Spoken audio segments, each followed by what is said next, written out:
Bueno, muy buenas tardes a todos los que a esta hora se están conectando a este live de Mutual Ser, que se titula o tiene por título Protegiendo tu salud mental en este mes tan importante donde estamos conmemorando el Día Mundial contra la Prevención del Suicidio.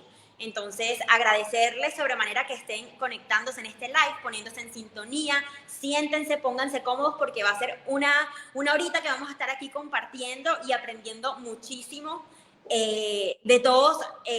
Y bueno, para contarles, no estoy aquí sola, estoy aquí con uno de los profesionales de Mutual Ser. Nos acompaña el doctor Alfonso Llanes, él es psicólogo, especialista en adicciones y salud mental. Bienvenido, doctor Alfonso, ¿cómo está? Hola Laura, muy bien, gracias a Dios, gracias por la invitación. Pues muy contento de estos espacios que son cruciales para lo que buscamos en la salud mental. Así es. Y bueno, un tema importantísimo teniendo en cuenta que, bueno, desde el Ministerio de Salud sabemos que el 44% de niños y niñas en Colombia presentan o muestran indicios de tener afectaciones que están relacionadas con la salud mental. Así que es un tema, y sobre todo, como ya lo dije en este mes, que el pasado 10 de septiembre conmemoramos el Día Mundial contra el Suicidio, entonces importantísimo este espacio. Pero bueno, sin más preámbulos y ya para dar verdadero inicio a esto, yo quiero que empecemos a entrar un poquito en contexto y nos cuentes, doctor, un poquito sobre, quisiera saber qué son los trastornos mentales. Cuéntanos un poquito, ponnos un poquito en contexto de pronto para las personas que, pues, por primera vez que se unen, primera vez que escuchan el término o de pronto no saben y tienen como esos baches, cuéntanos un poquito. Vale, claro que sí. Bueno, muy importante la pregunta y de hecho abrir con esto porque digamos que en la sociedad se ha generado muchas cosas, estima y muchas cosas alrededor de esto, pero los trastornos mentales en sí tienen unas características alrededor de una sintomatología, de unos signos muy importantes que primordialmente generan una disfuncionalidad en las diferentes áreas que puede llegar a tener el ser humano, llámese social, emocional, dentro de esto la parte familiar, escolar, laboral. Es muy importante en lo que son los trastornos mentales tener en cuenta algunos aspectos relevantes como son la duración de estos síntomas, ¿no? Es importante la duración para poder determinar esto o esto no es un trastorno, ¿ok? Es relevante en esto poder tener en cuenta esta característica. Una más es la coexistencia, es decir, todas estas síntomas, estas manifestaciones que más adelante de seguro me vas a ir preguntando van a coexistir, ¿ya? Van a estar allí como mezclados, para poderlo comprender en un término, van a estar allí mezclados. Además de eso, van a tener una intensidad, ¿ok? Son valores elevados o van a estar exagerados, ¿ok? Cuando hablamos, por ejemplo, de un estado de ánimo, no es lo mismo que tú estés triste a que estés en un estado de ánimo depresivo, es decir, es una intensidad alta, ¿ok? De ese síntoma o de esa presencia. Entonces, digamos que en términos general, un trastorno básicamente es ese malestar, esa sintomatología que genera una disfuncionalidad y que está marcado también por lo que es el tiempo o la duración en su presencia. Excelente, Doc. Y yo quiero que nos cuentes un poquito, yo siento que el tema de la salud mental, el tema de los trastornos mentales en los jóvenes hoy en día todavía, independientemente de que ahorita se le esté dando mucha más importancia, se esté visibilizando más, porque no es que de pronto existan, y eso ya lo sabemos, que estén apareciendo ahora en esta última generación, sino que ya existían desde antes. Ahora lo que está pasando es que se está visibilizando mucho más. Yo quiero que nos digas cuáles son esos mitos comunes que de pronto tienen los jóvenes o tienen las personas en su cabecita, que de pronto vamos a desmitificar esos mitos más comunes que tiene la gente sobre la salud mental. Sí, fíjate Laura que hay algo importante aquí y que cuando abríamos con la definición de trastorno mental, uno de los mitos principales o toda la cuestión que se da alrededor de los trastornos es precisamente cuando empezamos a utilizar una terminología inadecuada, cuando empezamos a darles denominaciones inadecuadas, ¿sí? Si tú te fijas, muchas veces en nuestra juventud ahora se utiliza mucho estoy depre, es que tú eres bipolar, es que, o sea, la terminología en sí empieza a usarse con una cantidad de simpleza y que esto empieza a quitar valor realmente a lo que es toda la importancia del trastorno mental y de darle la relevancia.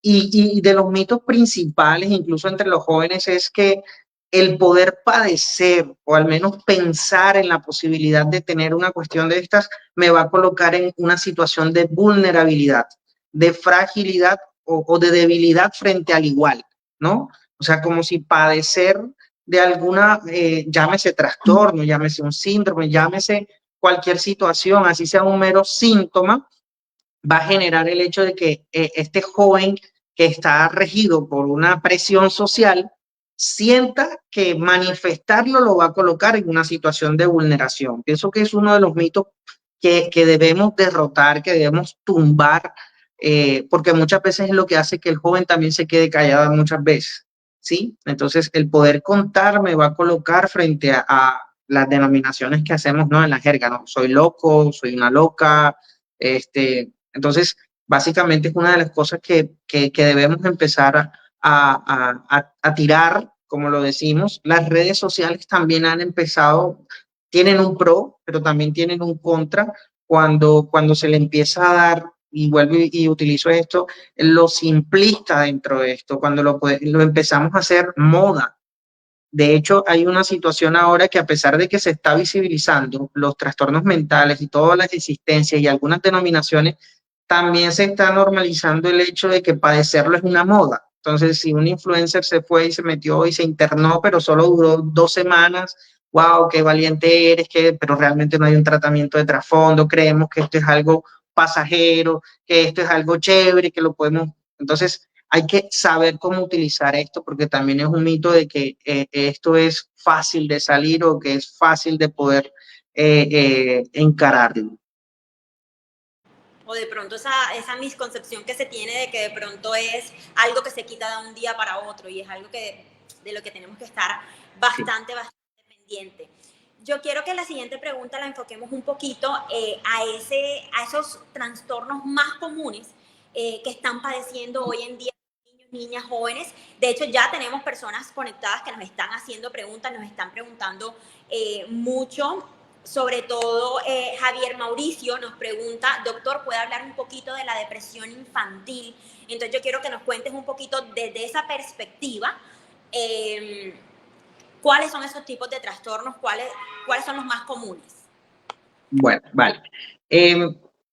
Muy importante la pregunta que realiza y creo que es de las principales que a veces tanto los padres, cuidadores o mayores tendemos a preguntar.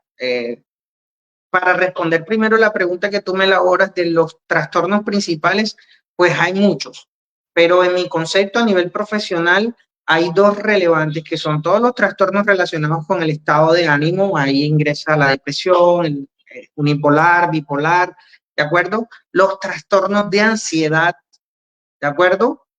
Y hay unos que son lo de la ingesta, los de alimentación, que muchas veces no los reconocemos, entonces la bulimia, la anorexia, ¿okay? La obesidad.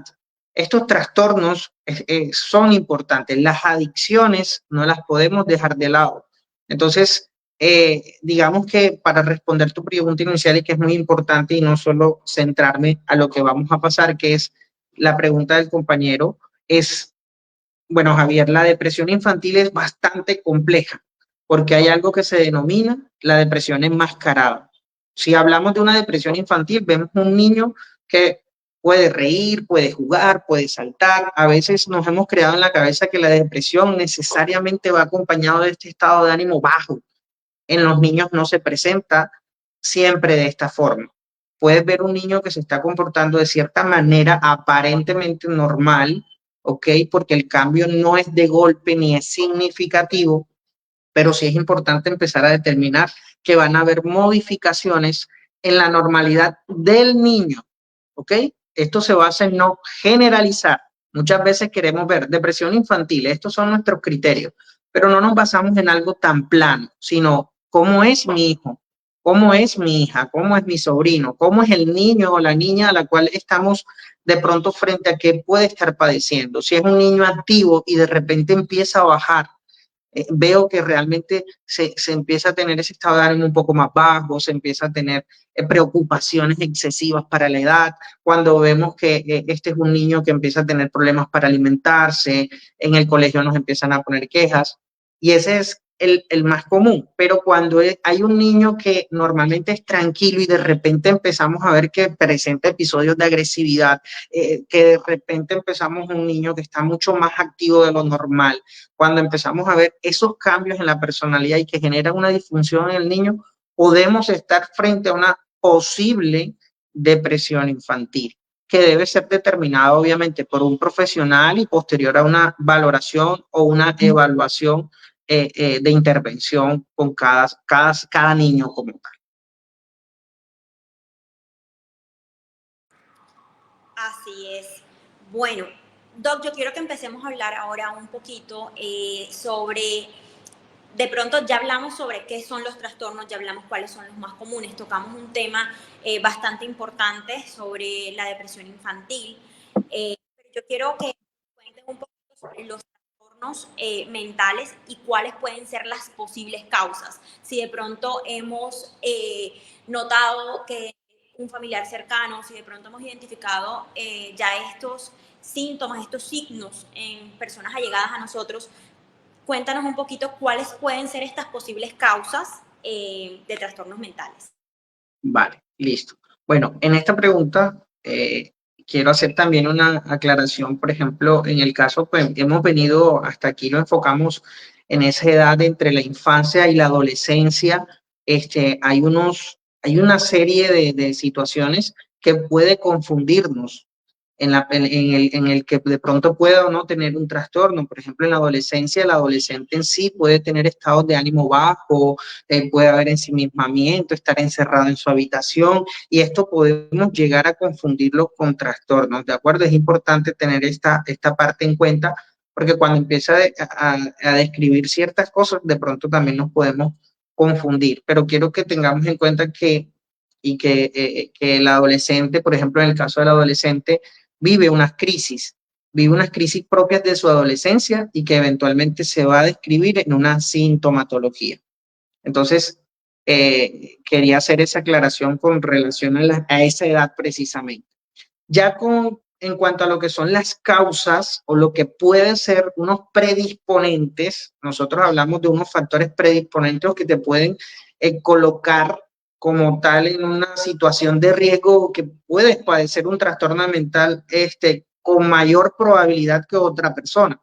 Porque, Laura, tú, yo, ni Dios lo quiera, podríamos padecer un trastorno mental si llegásemos a vivir un evento traumático lo suficientemente grande para desestabilizarnos. Uno. Y dos, si no tenemos los recursos, es decir, si no hemos construido unos recursos de afrontamiento, probablemente vamos a permitir que lo que inicia como un síntoma o lo que inicia como todo este despliegue de signos se vaya desarrollando en un trastorno. Eso es lo primero, ¿de acuerdo? Pero lo segundo también es que hay que conocer nuestra historia. Muchas personas no conocen su historia, no conocen quién es su familia, no conocen si se ha padecido un trastorno dentro de mi familia, si probablemente tengo a alguien. Muchas veces, mira, te comento, a veces nuestra idiosincrasia a nivel de costa, a veces nos reunimos y no, yo me acuerdo del tío Juancho, y el tío Juancho eso agarraba rabia y mejor dicho, y se metía con todo el mundo, tenía una irritabilidad y además decía que hablaba con los muertos y no sé cuándo. Y si tú te fijas, empiezan a describir una cantidad de síntomas y empiezan a describir lo que te manifestaba ahorita de los trastornos, duración, intensidad, disfuncionalidad. Y tú te puedes dar cuenta que aunque no fueron diagnosticados, nuestros familiares, muchos padecieron trastornos mentales. Solo que entendemos que, como tú bien decías al comienzo, ahora estamos, y bueno, eso es positivo, que estemos en el auge de darnos cuenta de la importancia de lo que es la salud mental, ¿sí? Pero también es importante reconocer que el tener un antecedente en que biológicamente nuestra familia en algún momento, alguien, algún miembro haya padecido un posible trastorno mental, nos coloca también ya ahí frente a una mayor probabilidad. ¿De acuerdo? Personas dirán, bueno, pero yo no tengo familiares, no tengo nada, no sé qué, y tengo un hijo que salió así, pero yo no sé de dónde, ¿ok? Porque es que también hay que entender que cualquier persona está propensa a padecer un trastorno mental, ¿de acuerdo? Es como si tú, imagínate, Laura, que tú o cualquiera de los que nos están escuchando y viendo en este momento, revisen cómo es la forma en que ustedes están llevando el patrón alimenticio, ¿ok? Puede que ninguno en tu familia haya sufrido de sobrepeso, de hipertensión, de azúcar, puede que nadie lo haya hecho, diabetes, nada de eso. Pero si tú empiezas a tener un mal patrón alimenticio, vas a sufrir o vas a tener una patología de este tipo. Así funciona para la salud mental también. A pesar que pueda que yo no tenga ningún antecedente o que mi familia, si yo no me preparo y si no tengo las herramientas necesarias para afrontar las eventualidades de nuestra vida, voy a desarrollar un trastorno mental. Las causas van a variar para cada trastorno, ¿no? Las causas que se originan, el contexto en el que yo viva, cómo me rodea, cuál es mi red de apoyo, cuál es el sistema de afrontamiento que yo he hecho. Y en esta parte, y vuelvo a enlazarlo con lo que hemos venido hablando, la salud mental del adulto es la salud mental que se garantiza en la niñez. ¿Ok? Un adulto que tiene salud mental y que es ese que tú ves que le cuesta un poco menos poder afrontar las cosas es porque tuvo mucha estabilidad en la infancia o se preocuparon por lo que era su salud mental, qué sentía, cómo eran sus emociones, sus sentimientos, todo ese tipo de cosas. Entonces, es esa preparación. Entonces, causas u orígenes pueden haber múltiples, como de pronto para irlo a modo de conclusión, esas causas es eso. Una parte genética o biológica, una cuestión muy contextual, una cuestión de red de apoyo, una cuestión de sistemas y herramientas de afrontamiento para todo lo que es la vida, porque en el colegio a veces, muchas veces nos enseñan matemática, español, en estos momentos también se le está dando un auge, pero las habilidades para la vida son importantísimas, las habilidades sociales, las habilidades comunicativas, las habilidades de afrontamiento, la tolerancia a la frustración, el manejo de la persona, el tener una flexibilidad cognitiva de que no todo me va a salir bien. A veces nos calificaban, si no es un 10, está mal. Si no es un... Y ahí se van generando muchas cosas alrededor de eso. ¿De acuerdo? De acuerdo, tenemos muchas personas conectadas que nos están dejando preguntas y vamos a ir te las voy a ir diciendo para que de pronto no se pierdan. Al final también vamos a tener un espacio donde vamos a estar contestando todas las preguntas de los que se nos están uniendo.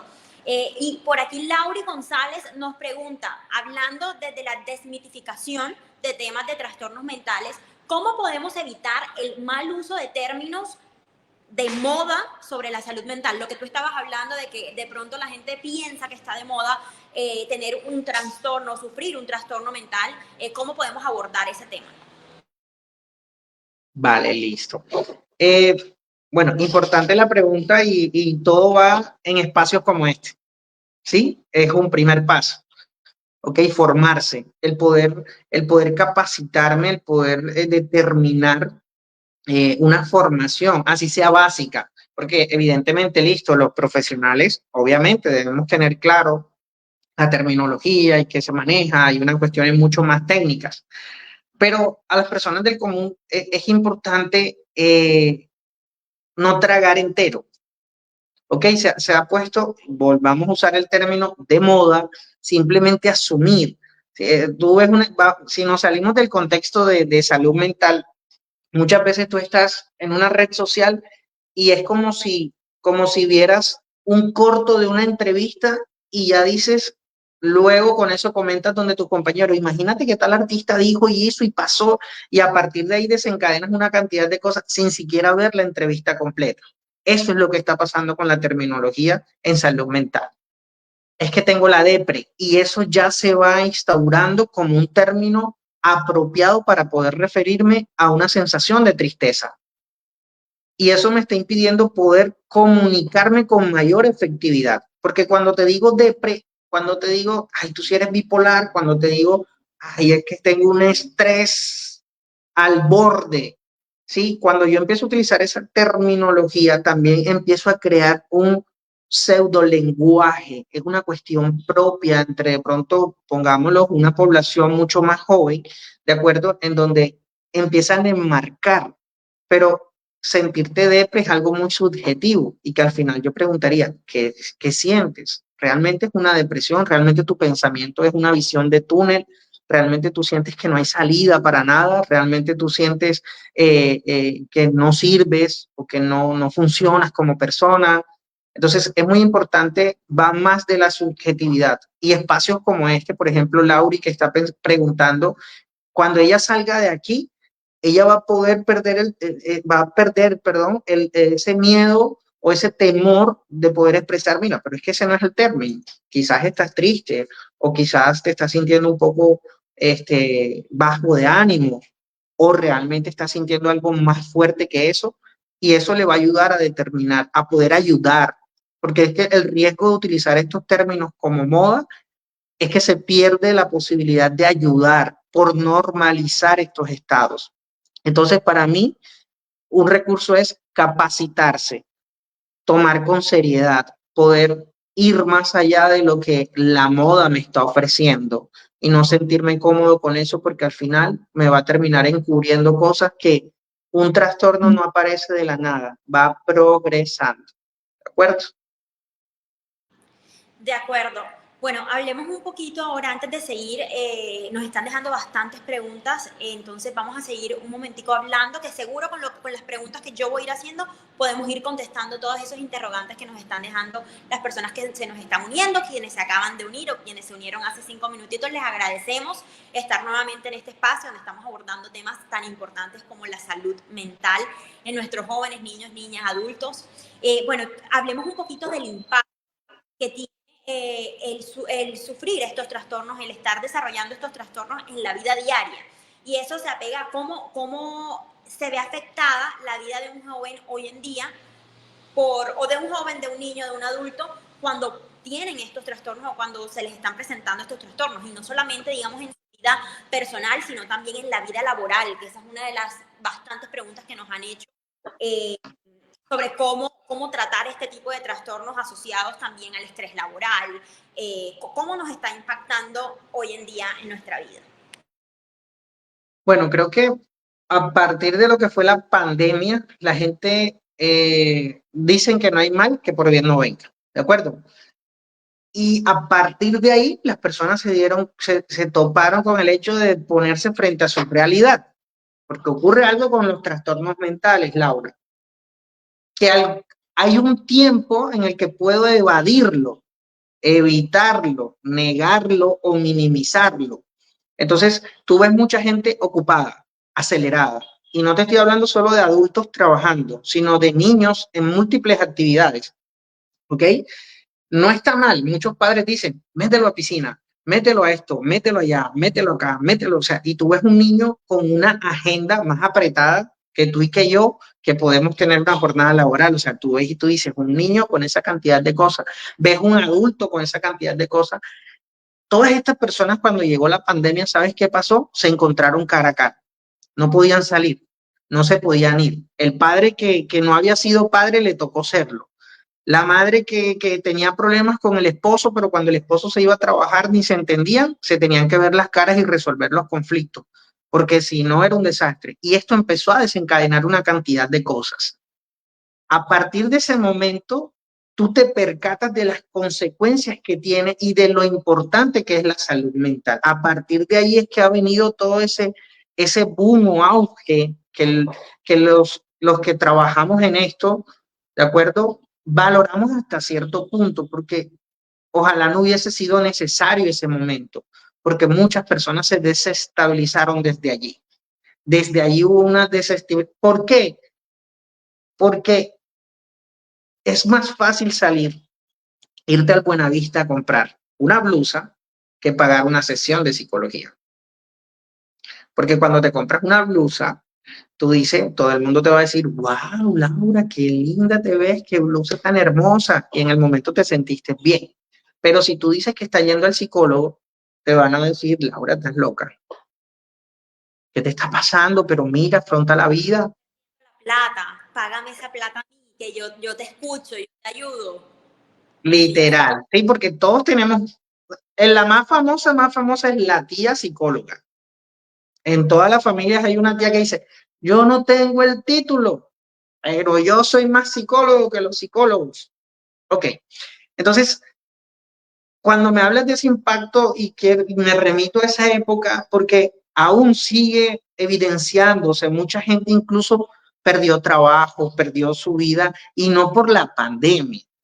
La pandemia fue un desencadenante de cosas que venían minando, que estaban allí y que habíamos normalizado. Las personas que están aquí conectadas, los que nos están escuchando y viendo, ¿cuántos necesitan pastillas para dormir? ¿Cuántos necesitan café para mantenerse despierto todo el día? ¿Sí? ¿Cuántos necesitan comer dulce en el transcurso? ¿Cuántos necesitan de todo eso para poder llevar y sobrellevar una vida? ¿Ok?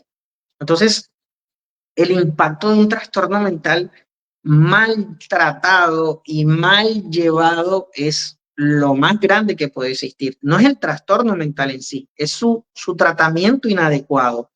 Porque no quiero dejar el mensaje de que si a mí me diagnostican con depresión, se me acabó la vida. No, si yo no trato mi depresión, ahí sí viene un problema, ahí sí viene una situación. Pero como toda enfermedad, como toda patología, la salud mental no es diferente. Si yo sé tratar, entonces también el impacto se va a minimizar. ¿Ok? Entonces es algo importante y bueno, si te respondo el impacto de un trastorno mental maltratado, va a ser todo lo que quieras, vas a perder todo. Si no tienes salud física o mental, olvídate de todo lo demás, porque en algún momento te vas a agotar y no vas a poder. así es. Bueno, aprovecho para contarte, Doc, que tenemos gente conectada desde Neta, desde Huila, desde Turbaco, San Jacinto, Soplaviento, entonces queremos mandarles un saludo y también volverles a reiterar las gracias de estar aquí conectados en este espacio tan importante. Estamos desmitificando, estamos aprendiendo y precisamente sobre más de las preguntas que nos dejaron, yo creo que esta es súper importante y se va más a la identificación de esas señales de alerta. Por aquí nos preguntaba una usuaria, ¿cómo hago para ayudar a una persona que está en crisis? ¿Cómo hago para extenderle la mano? ¿Cómo hago para ser de pronto esa persona que está ahí para ayudar a esa otra persona que está en crisis? Y bueno, ¿cuáles son? Yo creo que lo principal, y tú me corriges, es identificar, aprender a identificar cuando esas personas están, cuando alguien cercano a nosotros, incluso nosotros mismos, estamos atravesando por esos momentos. A veces uno está en negación, a veces no queremos decir, nos cegamos o no nos damos cuenta. Entonces, cuéntanos un poquito cuáles son esas señales que de pronto por las cuales nosotros tenemos que estar abiertas y alertas para aprender a identificarlas. Ok, bueno,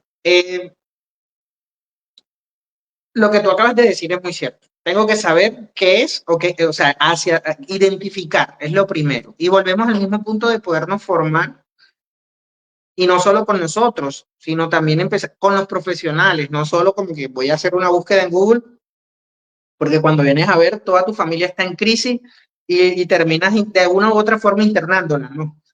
Formarse de preguntar, de poder acercarme, de eres psicólogo, mira, me gustaría saber, poder formarnos para identificar. También va a depender del trastorno o de la situación que esté ocurriendo, pero creo que hay algo fundamental en todo esto y es la comunicación. Comunicación, escuchar. Es importante escuchar. Dejar de lado el hecho de juzgar, dejar de lado el hecho de minimizar, de invalidar. Mira, muchas veces las personas se nos acercan y nos dicen, a veces siento que el día a día es como pesado, como agotador. Ay, niña, tómate un café y sí, la vida es linda, es bella, que sí, o sea, y eso es invalidar, porque la persona está intentando mostrarte un malestar, ¿ok? O ay, tú lo que estás llamando es la atención, o ay, tú lo que estás, Está bien el hecho de que no podemos victimizar, eso es una cosa, pero sí debemos escuchar, porque es que a mí me gusta colocar este ejemplo generalmente, el que tiene vehículo, sea moto, carro, triciclo, lo que sea, y usted no sabe de eso sino lo mínimo, ¿no? Prendelo, meterle la llave y prenderlo. Y si usted escucha que eso tiene un ruido y que está sonando, usted lo lleva al mecánico, ¿de acuerdo? Para que ese mecánico haga el trabajo sobre ese daño o afectación que tiene ese carro. Y usted a partir de ahí aprendió que probablemente ese sonido esté relacionado con un daño y sabe quién lo puede reparar. Un día que usted se encuentre con alguien que conozca y escucha el ruido de ese carro muy similar a lo que ya usted vivió o padeció, usted le va a recomendar a ese mecánico. ¿Ok? Entonces, porque sabe que ese es el especialista y lo principal en una crisis o cuando sé que un familiar tiene es saber que necesitamos de los especialistas. La salud mental debe ser atendida por un especialista. Debemos perderle el miedo a los psicólogos, al psiquiatra. Mi trabajo día a día es que mis pacientes le pierdan el temor al psiquiatra, porque por lo menos hasta el momento los psicólogos no estamos tan estigmatizados como nuestros amigos los psiquiatras. Al menos así yo los considero porque tengo muy buenos amigos psiquiatras. No, la medicación, no me van a internar, no voy para no, yo no quiero saber nada con el psiquiatra, con el psicólogo es suficiente, porque eso también es una parte de la actualidad, ¿no? Ya la gente no le tiene tanto miedo al psicólogo por lo que hasta aquí hemos hablado, la pandemia, lo que ocurrió, ya se normalizó muchas cosas, pero hay mi compañero los psiquiatras, cuánto lo padecen. Entonces, pienso que para ayudar, lo primero es eso, es estar claro de cuál es el proceso, de cuáles son las rutas, de dónde se llevan, de saber de que la persona se sienta apoyada, de que si debe ir a un psicólogo o a un psiquiatra, no va a estar señalada, porque darle unos tips, a veces la gente dice, deme tips para yo saber, y no, porque es que no lo vas a poder atender porque no eres un profesional de la salud mental. Lo único que te puedo decir es escuchar, es darle importancia a los cambios de conductas o de comportamiento a partir de lo que conoces de cada persona. Si tú ves que tu mamá es una persona alegre, si tú ves que tu mamá es una persona abierta, que todo el tiempo está y de repente tú ves que deja de arreglarse, que ya como que está perdiendo el ánimo, como que no quiere nada, cocina por cocinar, pero ella no come, le hace comida a todo el mundo, pero ella no se alimenta, ya no se ve las novelitas de las 5, de las 6, de las 7, ¿de acuerdo? Ya tú la empiezas a ver, tú dices, pasa algo, y sus respuestas van a ser importantes. Tranquilo, no me pasa nada, no quiero nada, simplemente me siento un poco cansado, no siento.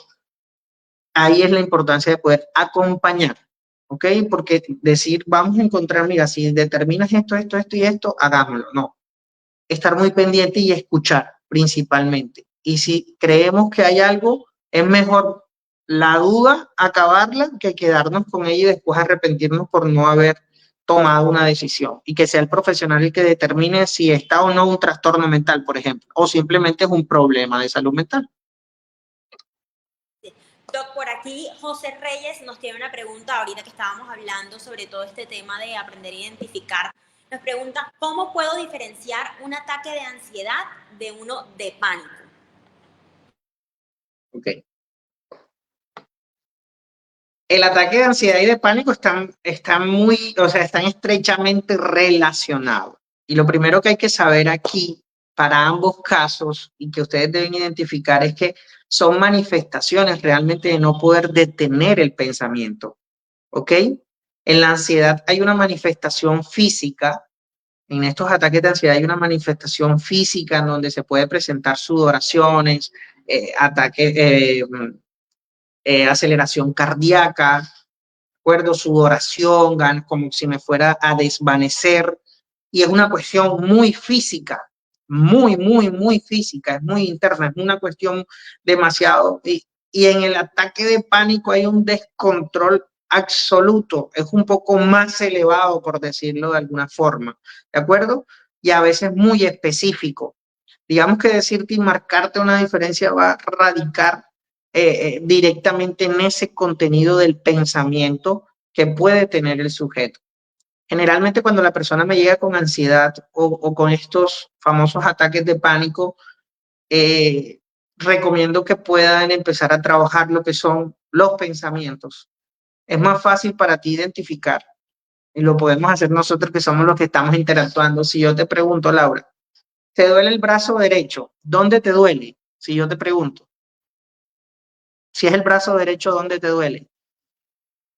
Pero yo puedo decir que no me duele. Por eso, si tú me dices, si yo te pregunto, tienes un dolor físico, dime dónde te duele, escoge un lugar del cuerpo. La muñeca.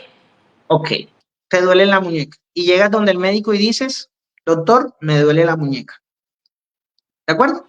Y yo te receto, te mando una radiografía de qué? De muñeca. Pero si yo te pregunto, ¿dónde te duele la depresión? ¿Dónde El te corazón, duele la mente. el corazón bombea? ¿Sí? O sea, si yo abro el corazón, encuentro que ahí está la depresión. A pesar de que, claro, hay medicamentos, hay zonas cerebrales que se han determinado que se ven afectadas, no hay un lugar donde lo determino, no hay un lugar donde determine que está mi trauma, no hay un lugar. Entonces, es mucho más fácil para mí desplazar ese pensamiento, esa angustia que me genera lo que estoy pensando, cargar una parte de mi cuerpo, es mucho más sencillo y empezar a preocuparme por ese síntoma, ¿ok? Por eso la ansiedad no se calma calmando solo el síntoma físico, sino aprendiendo a detectar el pensamiento que lo está disparando. En el pánico lo que pasa es que es mucho más complicado que controlarlo que en la ansiedad, si es lo que el compañero quería de pronto que se le aclarara. Claro, en el de pánico viene todo este catastrofismo de sentir que me voy a morir, ¿ok? Y quiero salir corriendo y quiero... En la ansiedad se tiene un poco más de control frente a esa situación. Y está más ligado también al contenido del pensamiento. Es lo que los termina diferenciando. Bueno, yo quiero que ahora, Doc, empecemos o hablemos un poquito también sobre lo que son de pronto las consecuencias un poquito más sensibles, un poquito más graves y un poquito más severas de lo que es todo este del trastorno, de los trastornos mentales. Al principio yo les hablaba que estos trastornos a los niños y niñas los está afectando hay afectaciones en un 44% de los niños y niñas, pero quiero contarles que las cifras también del Ministerio, de los datos que Medicina Legal nos arrojan, nos muestran que en el 2023 hubo 230 suicidios presentados nada más en niños, niñas y adolescentes. Entonces es un tema bastante sensible, es un tema bastante delicado y de hecho en el 2024 la cifra ya va redondeando los 140 personas. Entonces quisiera abordar este tema con bastante delicadeza y bastante sensibilidad, porque es un tema bastante difícil de abordar. Entonces yo quisiera saber, o yo quiero que nos digas a todas las personas que estamos conectados, cómo podemos abordar este tema, qué es tan sensible, qué tiene tanto tabú, qué es tan también mitificado muchas veces. ¿Cómo podemos abordar este tema con los jóvenes sin caer en estos estigmas que te estoy diciendo que todavía existen alrededor del tema?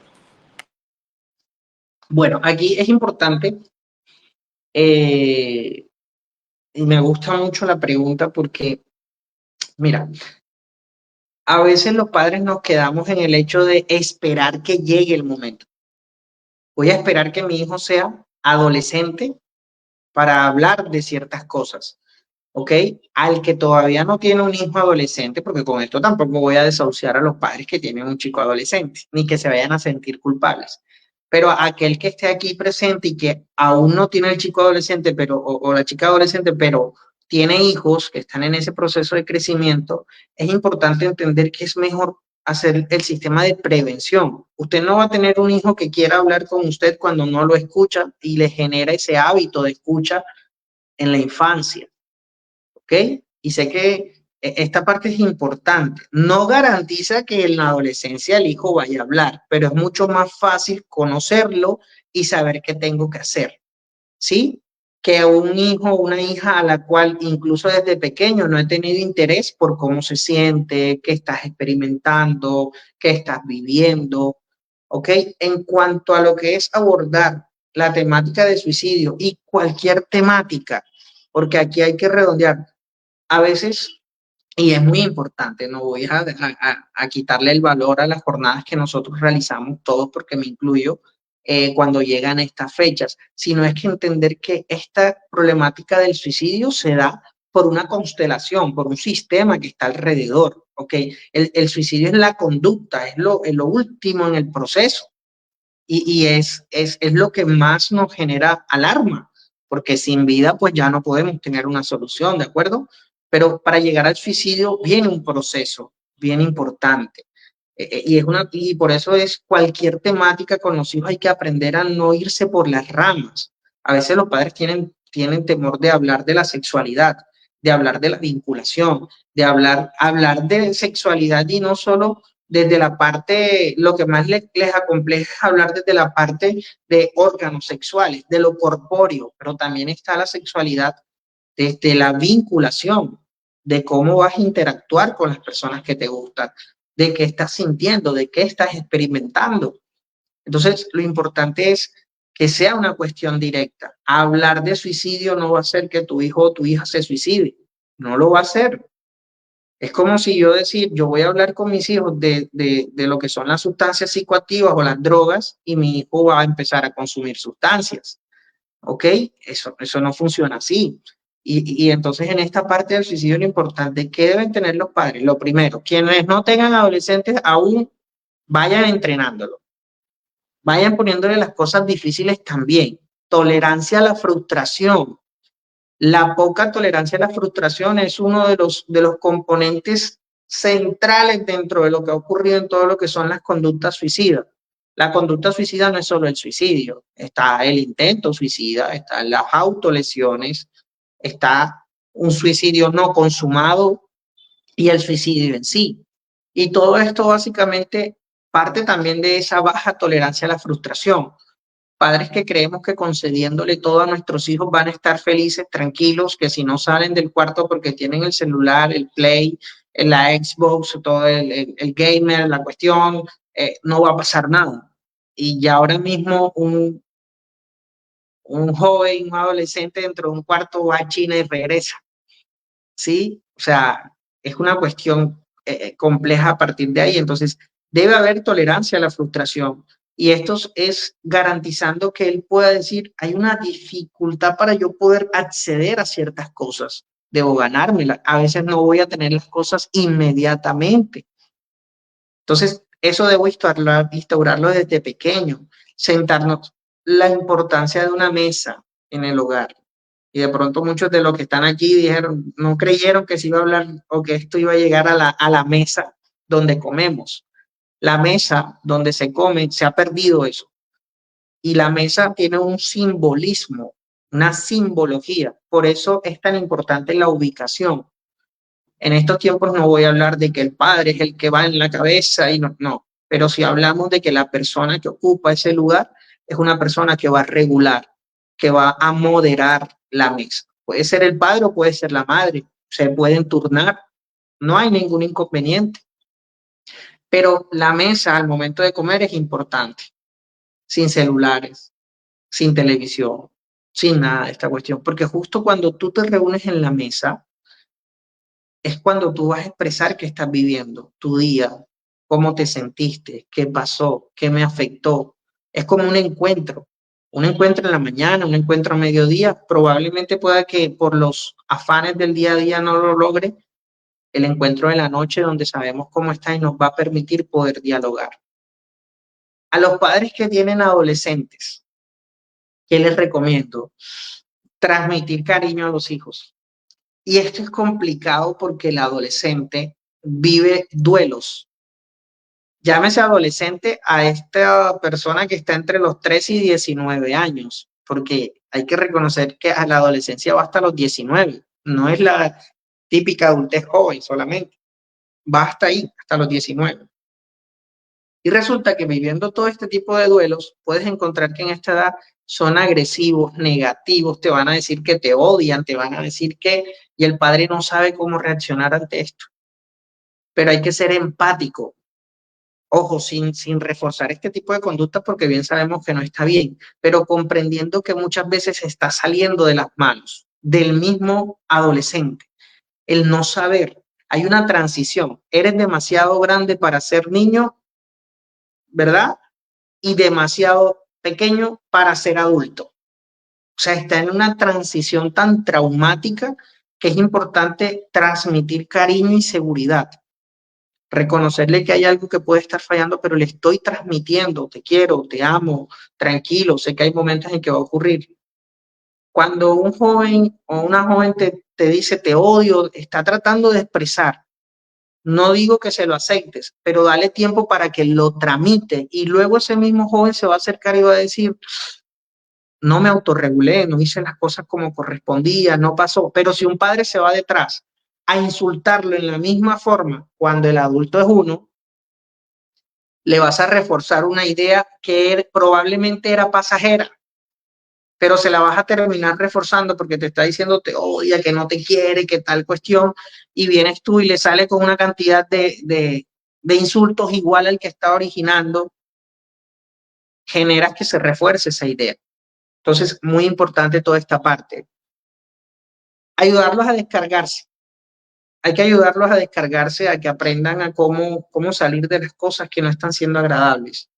Prestarle el oído sin acusarlo. Muchas veces con cosas pequeñas nosotros empezamos a atacarlo. En mis tiempos eso no se veía. Yo me acuerdo que cuando son otros tiempos independientemente. Claro, cada familia tendrá unas normativas. Lo importante es entender que eh, hay una realidad que también está jalando a nuestros hijos, hay una actualidad que está bien que debemos inculcar ciertas normas y valores, pero debemos escucharlos, porque muchas veces cuando los atacamos y prohibimos, lo que hacemos es que se refugien más en eso, más y más y más y más en tendencias, en cuestiones que son pasajeras, y lo que iba a ser pasajero se vuelve permanente. ¿Ok? Entonces, a veces va a cambiar la forma como nuestros hijos disfrutan del tiempo, va a cambiar porque de pronto le va a tocar a usted ajustarse a él porque él quiere ir al centro comercial a comprarse unos zapatos o quiere ir a tal lado, entonces le toca a usted acompañarlo a hacer esta actividad. Disfrútela, disfrútela porque es que ya le está buscando cierta independencia, pero esté allí para él, acompáñelo, que él sepa que estos momentos positivos y buenos le van a permitir que cuando se sienta mal haya una confianza para poder decirlo, porque sé que tengo seguridad, porque sé que encuentro cariño, porque he aprendido a descargarme y encuentro que hay una confianza, no de amigo. Los padres no son amigos de los hijos. No, no. Ningún padre que me diga yo soy amigo, no. Los amigos tienen su función, los padres, las madres tienen también su propia función. Entonces, en términos generales, eh, basarse en preguntarles, escucharlos, sin estar todo el tiempo de pronto acusándolos, es una etapa difícil, entiéndalo. Nosotros tenemos una amnesia de adolescencia. Nosotros creemos que cuando estuvimos en la adolescencia fue todo, nosotros fuimos, mejor dicho, súper quietecitos y se nos olvida la forma en que sobrevivimos nosotros, en cómo lo hicimos, en qué pasamos, la confusión que tuvimos, el que si me gustaba aquella chica en el caso y no sabía cómo hacerlo, cómo encararlo, mis habilidades sociales, si me rechazaba y si le decía a mi papá o si le decía a mi mamá o qué me iban a decir. Todo el mundo me mamaba gallo en la casa. O sea, son muchas cosas. Es recordar y ser empático con el adolescente que está viviendo múltiples pérdidas. ¿De acuerdo? Así es. Doc, bueno, hablamos bastante de este tema. Hay una pregunta que está aquí que yo quiero abordar y que quiero que me la expliques. Yo antes te había preguntado sobre de pronto las señales por las que debemos estar alertas sobre trastornos mentales, ¿no? Pero yo, ahora que ya abordamos el tema de lo que es el suicidio como tal, yo quiero que nos cuentes un poquito muy puntualmente también cuáles son esas señales de alerta a las que debemos estar, como su palabra lo indica, alerta para nosotros identificar en qué momento, que ya es momento de actuar.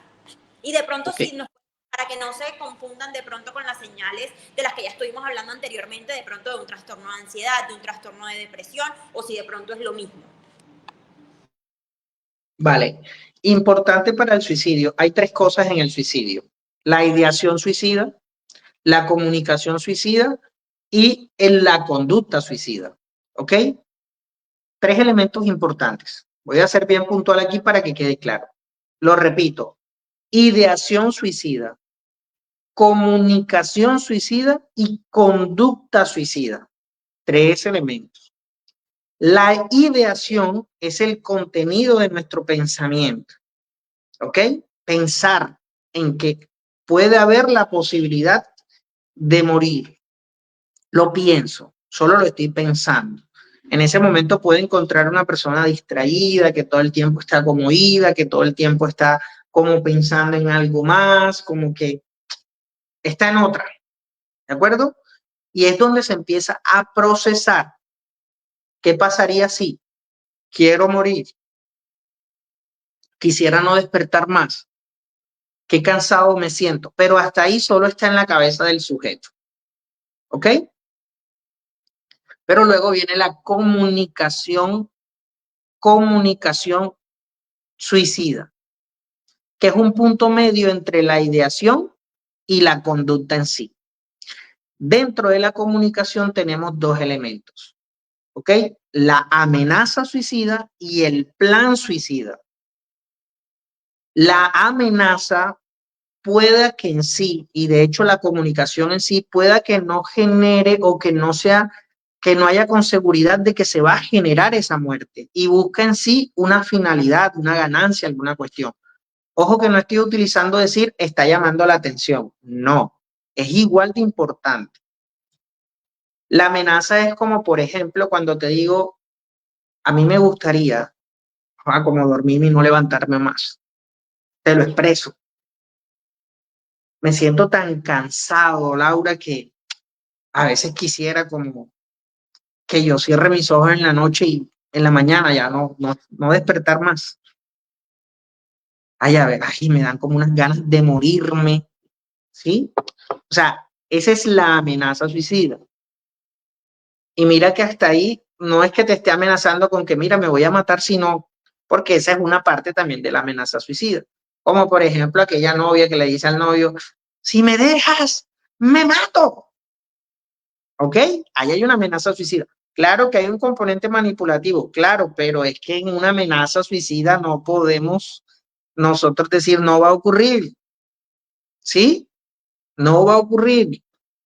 Lo importante en una amenaza de ese tipo es que si llegase es desarticular, poder que la atiendan y no acceder, porque si no va incrementando esa amenaza. Y cada vez que desee algo, pues va a amenazar, amenazar, amenazar solo como ganancia y ahí sí ya se vuelve una manipulación y va a ser más difícil para la persona que está por fuera poder decir cuando es real y se vuelve más complicado. Así que a la primera poder desarticular. Que si me dejan me mato, ok, vamos a buscar un psicólogo, un psiquiatra, lo que tengas que atender, lo tratamos, pero no quiere decir que por el hecho de que tú me digas que no puedes mantener un vínculo con la amenaza de que si no vas a perder la vida, ya ahí hay algo más allá, ok, la pareja que accede al final cada vez que quiera algo va a hacer lo mismo. Luego dentro de esa comunicación hay algo más complejo, el plan suicida. Mira, ayer conversaba con una amiga de casualidad y me decía, imagínate que conversé con alguien que me dijo que yo le había salvado la vida. Y le pregunté por qué. Sí, porque yo la vi que estaba distraída, no era normal en ella. Eh, Eres enfermera y no cumplía el turno, no lo hacía bien. Y de repente me acerqué y le pregunté que qué le pasaba. Y ella estaba tan cargada que me dijo, mira, tengo pensado en 8 días, en mi próximo turno de la noche, tirarme de X piso porque ya no puedo más, ¿sí? Y esta persona empezó a hablar, le dijo, mira, sé lo complicado que puede llegar a ser, yo me veo con una psicóloga, mira, te recomiendo este número, te acompaño, tranquila, vamos, le acompañó en el proceso y al sol de hoy está estable porque fue a psicología, porque le dio ese rumbo hacia allá. ¿ok? Hay muchas cosas que ver ahí, pero para lo que estamos tratando, el plan suicida ya es una estructura clara. Ahí hay un riesgo inminente porque ya está estructurada como tal. La ideación pasó a una comunicación desde un plan estructurado, elaborado, paso a paso. Voy a buscar una soga, me voy a amarrar, voy a cogerlo de aquí, me voy a tomar esta medicación, la voy a ir acumulando, lo voy a ir tomando y luego voy a hacer. Eso es un plan suicida. Hay que estar alerta frente a toda esa situación porque el plan no quiere decir que en la amenaza no, pero ya cuando escuchamos que una persona tiene un plan elaborado, no te muevas de ahí hasta que no garantices que va a recibir ayuda. Y de ahí ¿De acuerdo? hablábamos de la escucha y del acompañamiento constante a las personas. Así es. Bueno, hemos aprendido bastante y yo sé que ya hemos dado como varios tips, hemos dado eh, varias nociones que podemos ayudar, pero de pronto si tienes alguna otra estrategia o algún recurso disponible, por ejemplo, si existen, de pronto hay personas que todavía están conectadas con nosotros y de pronto quieren saber, oye, yo me estoy sintiendo así, ¿a dónde llamo? ¿A quién puedo llamar? ¿Dónde puedo llamar? Hay una línea que de pronto me atiende, o sea, ¿qué de pronto apoyo hay para nosotros que puedan tomar estas personas que de pronto con todo lo que hoy han identificado?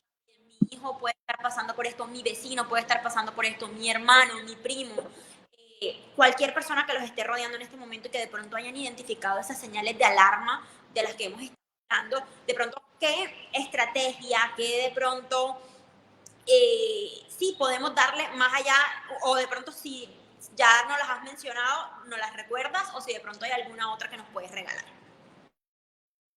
Ok. Bueno, bueno, por ejemplo, en el caso de nosotros, en el caso de Mutual Ser, que tenemos todas las líneas habilitadas de activamente, por ejemplo, o sea, que tu EPS te va a brindar esa cuestión en el sentido de que vas a estar o vas a tener ese acceso porque necesitas tener una cuestión inmediata. Esto no se trata que mañana vamos. Bueno, pero ven, duérmete un rato y mañana vamos. Cuando una persona tú determinas que tiene o que ese plan ya está elaborado, eh, tú debes acompañarla, debes acompañarla. Entonces, bueno, si me ayudas con la línea, que ahora se me escapa el número, activamente tiene unas líneas, por ejemplo, en el caso de Mutual Ser, en donde tú te vas a poder comunicar con esto y de una vez vas a poder recibir atención inmediata y te va a dar una guía, te va a entregar una guía inmediata para poder ser atendida por un profesional, para que te diga en el momento, prácticamente te va a ir dando las instrucciones, ¿no? Bueno, coméntame esto, pregúntale esto, haz esto, retira, normalmente, ¿qué se va a pasar, no? ¿Hay algún elemento que consideres que puede ser de riesgo para la persona? ¿Algún elemento cortopunzante, armas, medicamentos? Ok, retíralo, colócalo en un lugar seguro donde no haya objetos donde se pueda la persona pegar, donde la persona pueda hacer esto. ¿Qué tan alterada está? ¿Sientes que te está escuchando? ¿Sientes que, o sea, te van a ir dando todas estas guías, te va a ir dando toda esta instrucción para que tú puedas de alguna manera saber qué hacer? Porque ahorita lo hablábamos, ¿no? Eh, necesito al mecánico y imagínate que eso es una situación como si te hubieras quedado varado en una carretera y no tienes opción de llevar el carro hasta el mecánico. Llamo al mecánico. Entonces, digamos que en ese momento es poder tener esa opción para hacer una atención prácticamente en crisis, siendo tú el puente para poder que nos dé un tiempo para poder colocarla en el especialista y que pueda haber una estabilización y que pueda haber algo. Primordialmente, cuando sienta que una persona esté en riesgo, no dejarla sola en ningún momento. Esa es la regla de oro. No puedo dejar solo a la persona que considere que tiene un riesgo suicida. Acompañarla allí, escucharla. ¿Ok? Las preguntas son muy puntuales. ¿Qué se siente? ¿Qué quieres? ¿Tienes algo por decirme? Y si no habla la persona, voy a acompañarte, voy a estar aquí junto a ti en silencio. Si quieres hablar en algún momento, ¿ok? Entonces, e inmediatamente poder comunicarnos. Hablabas de una línea línea de atención, por aquí las tengo. Desde Mutual Ser tenemos un programa que se llama Activamente y que es precisamente, como lo venías mencionando, es para atender todo este tipo de afectaciones.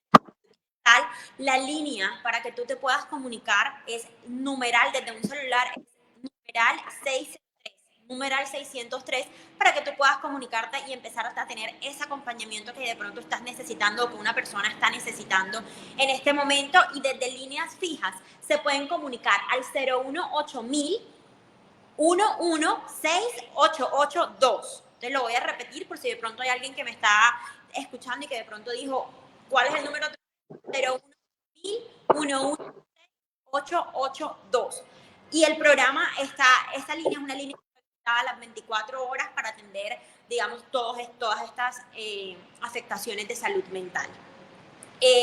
Bueno, yo quisiera, si de pronto todavía hay personas que están aquí con nosotros que de pronto tengan alguna pregunta, ya estamos llegando al final de este espacio, de este en vivo que hemos desarrollado el día de hoy, pero si de pronto hay una persona que tiene alguna pregunta que quisiera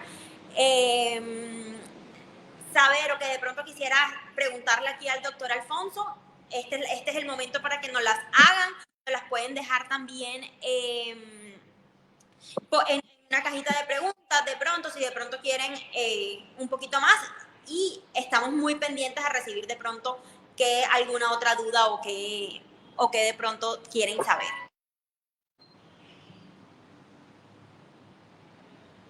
Bueno, por aquí Cris Barrio nos está preguntando, Doc, ¿cómo influyen las emociones en la salud mental?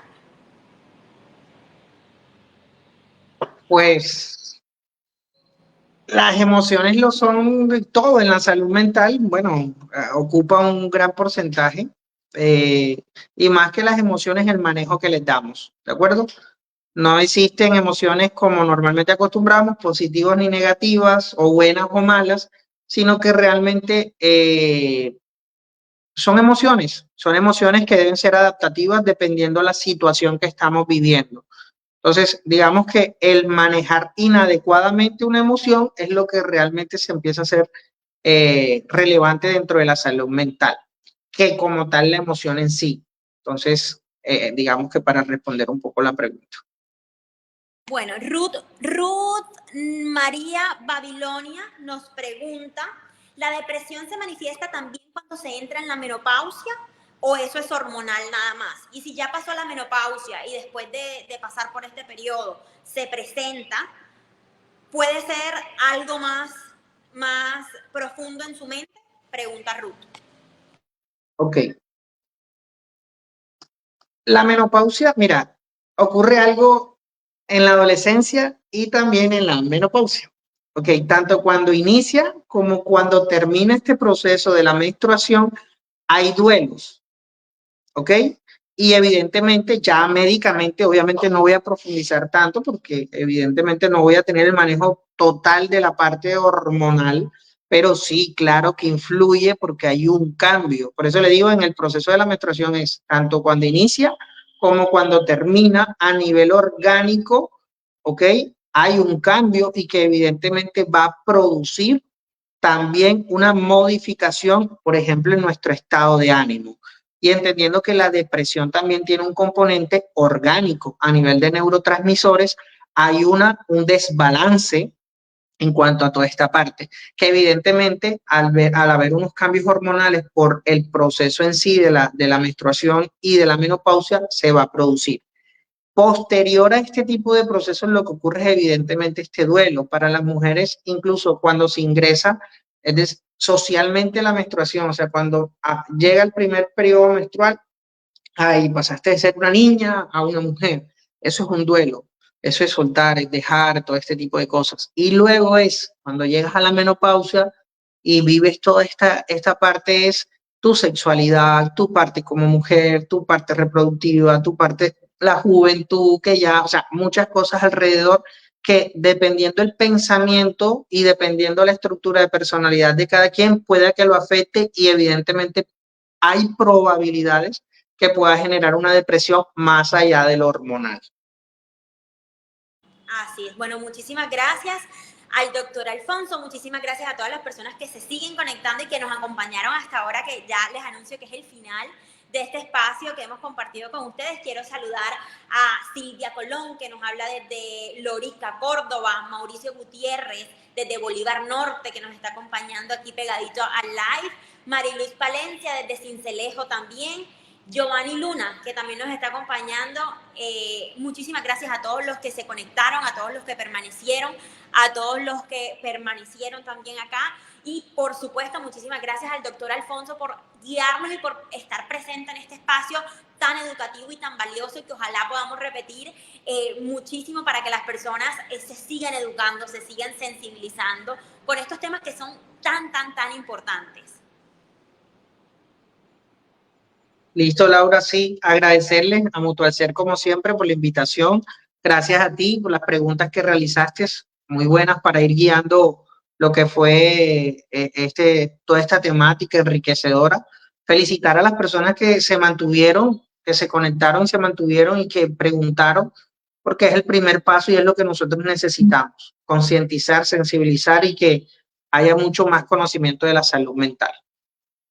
Bueno, ya lo escucharon, muchísimas gracias. Quiero recordarles que las líneas de atención son desde un celular al programa Activamente, numeral 603, desde un celular, y desde líneas fijas al 018-11-6882. Así que si de pronto ustedes conocen a alguien o ustedes mismos sienten que necesitan este acompañamiento desde el programa Activamente, saben que pueden hacerlo a través de nuestras líneas. Y muchísimas gracias por permanecer. Nos vemos en una próxima ocasión. Feliz tarde a todos. Chao.